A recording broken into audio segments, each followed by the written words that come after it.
الله يبارك فيكم عيدنا يتملكتنا እንደምታወቀው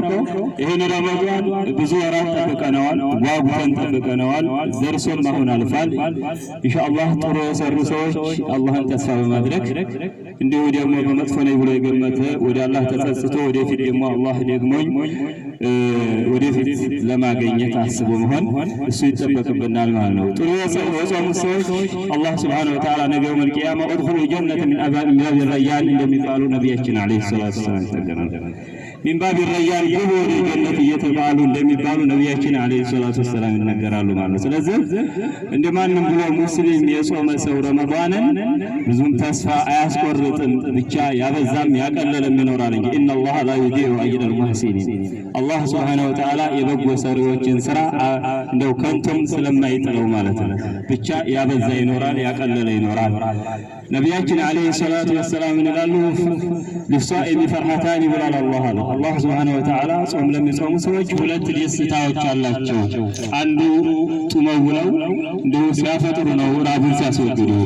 ሌላው ደግሞ ጌታቸው ጋር ተገኝተው ከአላህ Subhanahu Wa Ta'ala የሚሰጠው እንደው ሲያገኙ የዛን ቀን ደስ ይላቸዋል ብለዋል ነብያችን አለይሂ ሰላም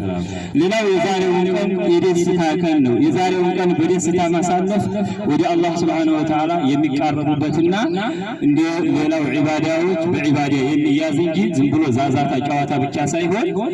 አላህ Subhanahu Wa Ta'ala የዛሬውን ደስታ ስለፈቀደው ስንደሳ ግን አላህ በወደደው መልኩ ብቻ መሆን አለበት ገንዘቦች ብዙ በማጥፋት ሳይሆን ሐራሞች በመጠቀም ሳይሆን በሚፈቅደው መልኩ ቤተሰቦቻችንን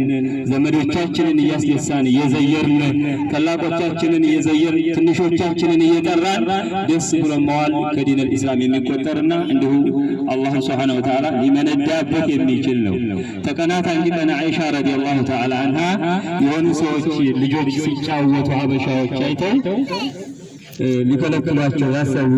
ሰሃቦች ነበርና ነብያችን ምን አላቸው ታዋቸው ለተዓለመ ይሁዱ ان في ديننا فسحال አይሁዳዎች ዲን الاسلام ውስጥ እንዲሁ ደስ ያለ ቀንና መዝናናትም እንዳለ ጭብጥ ድርቅ ያለ አለመሆኑን አይሁዳዎች እንዲያውቁ ታዋቸው የደስታ ቀን ነው ነብያችን አለይሂ ሰላቱ ወሰላም ስለዚህ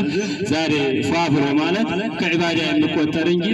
ስሜትን ለማስደሳት ብቻ አይደለም ብቻ ግን መጀመሪያ ላይ እንዳልኩት ሸርዑን በጠበቀ መልኩ መሆን አለበት ዘመዶች ሊታዩ ይገባል ዛሬ ያልታዩ ዘመዶች መቼም አይታዩምና